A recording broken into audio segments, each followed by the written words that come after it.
এখনো কি শাস্তি দেওয়ারও বাকি আছে? এইভাবে কইস না মাসুদ।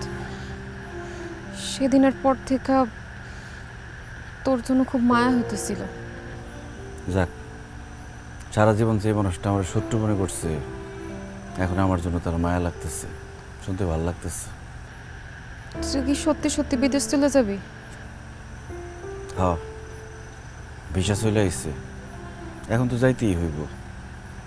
বেকার ভাদাইম্মা এই কথাগুলো শুনতে আর মন চায় না। ছোটবেলায় বাবা মারা গেছে, ঠিকমতো লেখাপড়া করতে পারি নাই। যখন একটু বড় হয়েছি, ভাইজান বিদেশ চলে গেছে। আমার খরচ ভরণ পোষণ সব তো ভাইজানই দেখছে। ভাইজান আর কত দেখব, এখন তার বয়স হয়েছে না।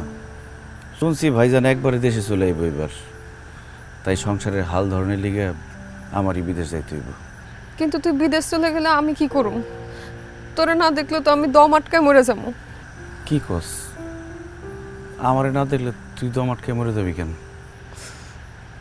কারণ আমি তোরে ভালোবাসি,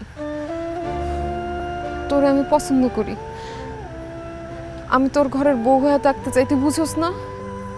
কি কস মন্ডি? এই কথাটি তুই আগে কস নাই কেন? লজ্জায় কইতে পারি নাই, শরমে কইতে পারি নাই।